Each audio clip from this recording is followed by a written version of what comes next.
Assalamu alaikum, everyone. Welcome back to Learn English with Fatima. Today, I'm going to talk about stative verbs.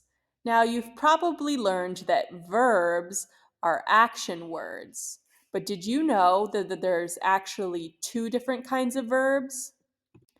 In English, most verbs are for actions, but we also have verbs called stative verbs, and therefore states. Let's talk about what that means.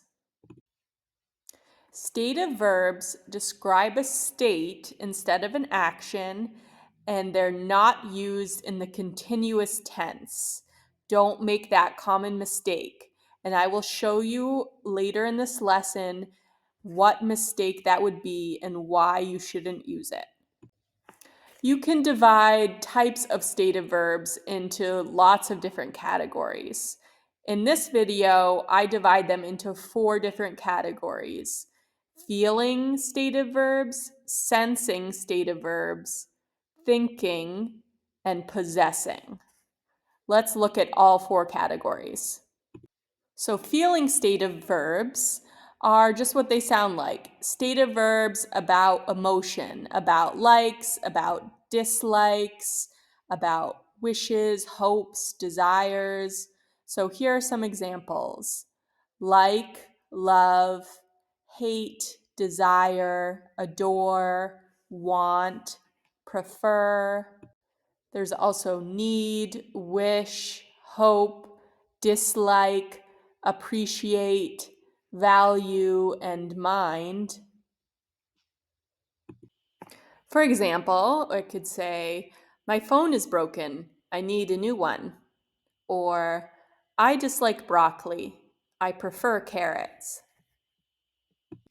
Now, sensing stative verbs include verbs that talk about our 5 senses.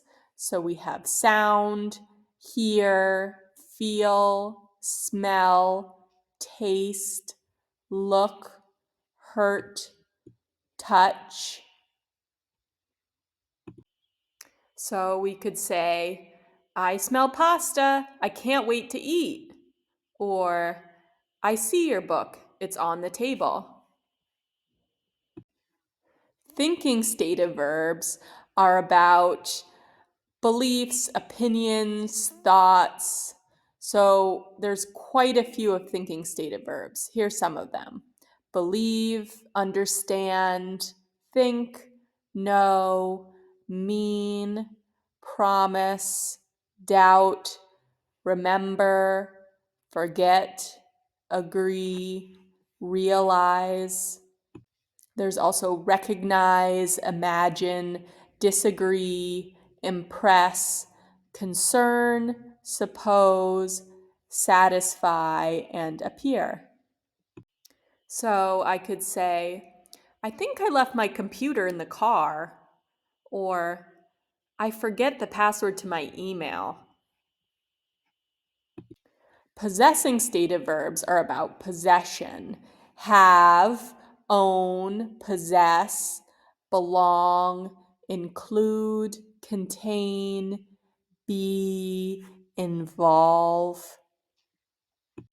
So I could say, I have 2 sisters and 3 brothers. Or, she owns 2 cars. So this is why it's really important to know if a verb is stative or action, because for stative verbs, we can't use the continuous tense. For example, we can't say, I am liking the view. We have to say, I like the view. Or we can't say, dinner is tasting great. We would just say, dinner tastes great. Sometimes you can use the continuous form for certain stative verbs, but it changes the meaning, and you can't do this for every type of verb. Let me show you an example. So the verb be is a stative verb, but if we use the verb be in the continuous tense, being, it changes the meaning.